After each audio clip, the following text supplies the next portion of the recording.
کے سامنے بیٹھا ہوں. اگر کسی کو سب سے زیادہ خطرہ ہے وہ مجھے خطرہ ہے. جان کو تو میری خطرہ ہے. انہوں نے یہ کیا، دو میرے اوپر اٹیک، قتل کرنے کے واردات ہو چکی ہیں. مجھے پوری طرح پتا ہے کہ ایک دفعہ یہ اور کریں گے، کیونکہ ان کو ڈر یہ ہے کہ جیل میں بھی عمران خان بڑا مشکل رہے گا ان کے لیے. تو ایک اور حملہ ہوگا، میں تیار ہوں. انہوں نے میری جو کرنل عاصم میری سیکیورٹی کے ہیڈ تھے اس کو اغوا کر لیا، وہ غائب ہو گیا. جس نے میری سیکیورٹی کا دھیان رکھ رہے تھے وہ 3-4 دن سے وہ غائب ہے، اس کو بھی اٹھا لیا. جو گاڑیاں تھی میری سیکیورٹی کی، وہ گاڑیوں کو انہوں نے اندر امپاؤنڈ کر دیا، اور ان سے پوچھے عدالت تو کہتی جو ہمیں پتہ ہی نہیں کدھر گئی.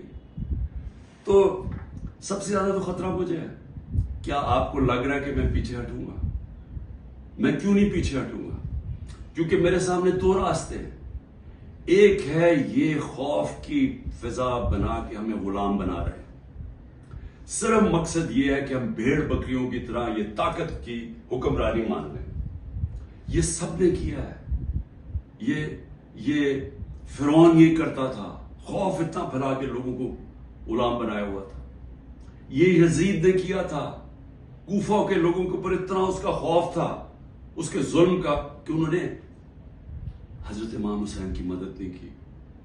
اسلام کا سب سے بڑا جو تکلیف تھے ہر مسلمان کے لیے وہ ثانیہ ہونے دیا.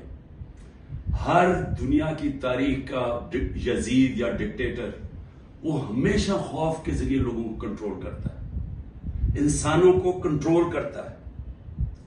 اور دوسرا راستہ، ایک تو یہ راستہ ہے کہ میں بھی خوف زدہ ہو جاؤں اور میں ان کے ساتھ میں مان جاؤں، جی ٹھیک ہے سر یہ جو آپ چاہتے ہیں، ہم آپ کے غلام ہیں.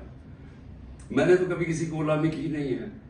میں تو لا الہ الا اللہ میں ماننے والا آدمی ہوں جس نے مجھے آزاد کیا ہوا ہے. میں تو ایک آزاد انسان ہوں. میرے لیے تو غلامی سے بہتر موت